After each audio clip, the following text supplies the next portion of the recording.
السلام علیکم۔ بالآخر جنوبی ایشیا کے ایک اہم ملک اور سارک تنظیم کے خاصے سرگرم رکن ملک مالدیپ نے بھی حقیقی آزادی کا نعرہ بلند کر دیا۔ مالدیپ پر جنوبی ایشیا کے سب سے بڑے اور طاقتور ملک بھارت کا اثر رسوخ ایک مسلمہ تھا، اور بعض لوگ تو یہ تک کہتے تھے کہ مالدیپ مکمل طور پر بھارت کی غلامی میں جی رہا ہے۔ لیکن رفتہ رفتہ اس ساری اثر رسوخ کے خلاف، اس غلامانہ تعلقات کے اس انداز کے خلاف مالدیپ میں جو جذبات کا لاوا ہے وہ پکنا شروع ہو گیا تھا، اور بالآخر اب مالدیپ کے صدر محمد معیز نے ہندوستان سے دو ٹوک انداز میں کہہ دیا ہے کہ وہ 15 مارچ تک ان کے ملک سے اپنے فوجیوں کو واپس بلا لے۔ ایک سینئر عہدیدار نے یہ بات کرتے ہوئے کہا کہ تقریباً 2 ماہ قبل مالے نے ہندوستانی سپاہیوں کی واپسی کا مطالبہ کیا تھا، اور تازہ سرکاری اعداد و شمار کے مطابق مالدیپ میں تقریباً 88 ہندوستانی فوجی تعینات ہیں، اور صدارتی دفتر جو مالدیپ کا ہے اس کے پبلک پالیسی سیکرٹری عبداللہ ناظم ابراہیم نے کہا کہ صدر معیز نے باقاعدہ طور پر ہندوستان سے اب کہہ دیا ہے کہ وہ 15 مارچ تک اپنے فوجیوں کو واپس بلا لے، اور بھارتی حکومت نے اس میڈیا رپورٹ کی فوری توثیق کی ہے، نہ اس پر کوئی تبصرہ کیا ہے، لیکن ظاہر ہے مالدیپ کی طرف سے اس کی سرکاری طور پر تصدیق کی گئی ہے، تو پھر اس میں ایک حقیقت ہے۔ اور واضح طور پر ہندوستان کو کہا گیا ہے کہ اس کے فوجی اب مزید مالدیپ میں قیام نہیں کر سکتے۔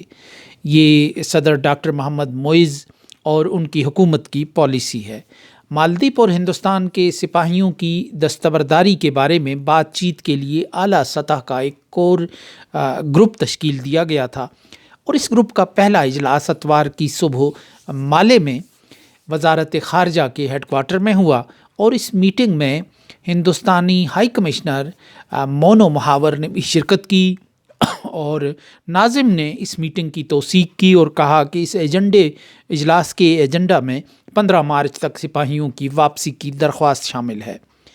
گزشتہ برس 17 نومبر کو مالدیپ کے صدر کی حیثیت سے حلف اٹھانے کے بعد محمد معیز نے،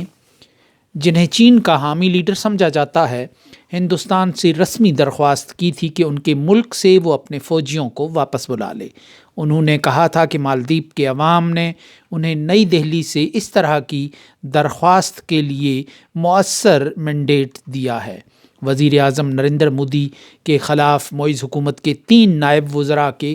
تحقیر آمیز تبصرے کے پس منظر میں بھی یہ جو درخواست سامنے آئی تھی کہ جن وزراء نے مودی کی تصویر کے ساتھ جوکر لکھا تھا، سوشل میڈیا پہ یہ شیئر کی تھی، جس پہ بھارت نے پھر احتجاج بھی کیا، اور معیز نے بھارت کے دباؤ میں سوشل میڈیا کی ان پوسٹوں کے بعد ان 3 وزراء کو معطل کر دیا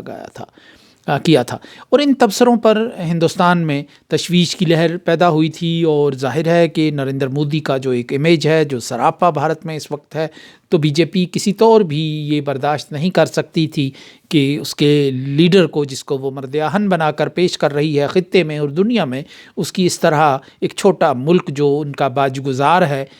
توہین کرے اور تضحیک آمیز رویہ اختیار کرے۔ اور ہندوستانی سیاحوں کی جانب سے مالدیپ کے بائیکاٹ کے مطالبے ہونے لگے تھے، اور ایک باقاعدہ کمپین چلائی جانے لگی تھی مالدیپ کے خلاف۔ اور یہ کہا جاتا ہے کہ روس کے بعد ہندوستان سے سب سے زیادہ سیاح جو ہیں وہ مالدیپ جاتے ہیں، جس کے چین کا اس حوالے سے 3 نمبر ہے۔ صدر معیز نے حال ہی میں چین کا سرکاری دورہ کیا تھا، اور اس دوران معیز نے مالدیپ کو بیجنگ سے قریب تر کرنے کی کوشش کی تھی۔ چین سے واپسی پر صحافیوں سے بات چیت کرتے ہوئے صدر معیز نے ہندوستان پر در پردہ تنقید کی، اور کسی بھی ملک کا نام لیے بغیر انہوں نے کہا تھا کہ ہم چھوٹے ہو سکتے ہیں، لیکن اس کا یہ مطلب نہیں کہ آپ ہمیں ڈرانے دھمکانے کا لائسنس آپ کو مل جائے۔ انہوں نے یہ بھی کہا تھا کہ ہندوستان پر انحصار کو کم کر کے ہم جو ہے نئے منصوبوں کا اعلان کریں گے، اور ایسے منصوبوں کا اعلان کریں گے جن کے نتیجے میں یا جن کے دوران ہمیں ہندوستان پر کم از کم انحصار کرنا پڑے۔ وہ ہندوستان کی بجائے دیگر ممالک سے کھانے پینے کی ضروری اشیاء اور دواؤں کے حصول کے لیے بھی کوشاں ہیں۔ اب ان کی ایک پالیسی ہے، کیونکہ ان کو مینڈیٹ ہی اس بات کا ملا ہے کہ بھارت کی فوج کو انہوں نے نکالنا ہے اپنے علاقے سے۔ اور صدر معیز نے یہ بھی کہا تھا کہ ہم کسی پر انحصار نہیں کرتے، ہم ایک آزاد اور خود مختار ملک ہیں، اور انہوں نے یہ بھی کہا تھا کہ کسی بھی ملک کو یہ حق حاصل نہیں ہے کہ وہ کسی دوسرے ملک کے اندرونی معاملات پر اثر ڈالے، چاہے اس ملک کا رقبہ کتنا ہی چھوٹا کیوں نہ ہو۔ اب جو مالدیپ ہے وہ ان چند معدود ساؤتھ ایشیا کی تنظیم کے ارکان میں شامل تھا کہ جو بھارت کے اثر رسوخ میں رہ گئے تھے،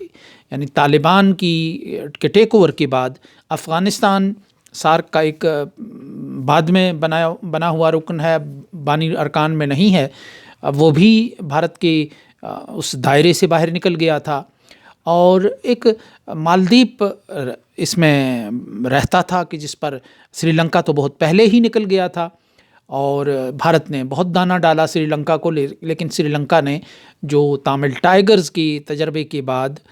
اور بھارتی فوج کی وہاں آمد کے بعد جو 80s میں وہاں آئی تھی،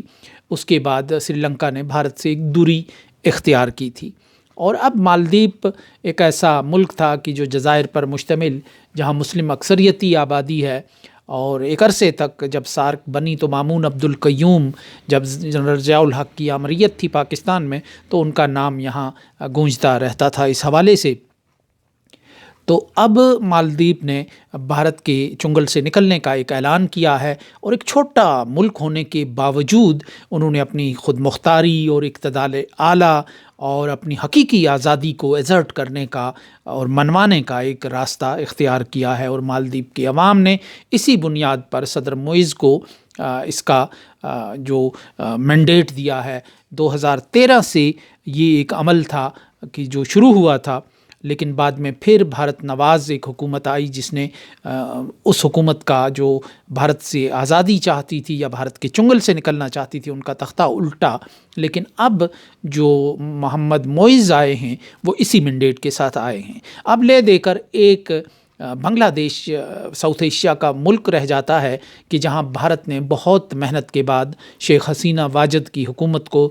بچانے اور دوبارہ انہیں برسر اقتدار لانے میں خاصا کام کیا، اور یوں لگتا ہے کہ بھارت نے مغربی ممالک کے ساتھ اپنا اثر رسوخ استعمال کر کے شیخ حسینہ واجد کی جو پالیسیاں ہیں ان کو نظر انداز کرتے ہوئے وہاں ان کی کامیابی میں ایک خاموش کردار ادا کیا، گو کہ ایک رسمی طور پر مغرب نے روایتی طور پر ان کے انتخاب کی جو مخالفت کی ہے اور شفاف انتخابات نہ ہونے کی بات کی ہے، لیکن بھارت کی جو جبینیں ہیں ان کی شکنوں کو دیکھتے ہوئے انہوں نے اس پر زیادہ زور نہیں دیا، اور خالدہ ضیاء بالآخر مکھن سے بال کی طرح انہیں نکال باہر کیا گیا، اور بنگلہ دیش اب واحد مورچہ رہ گیا ہے جو جہاں ایک طرف چین اور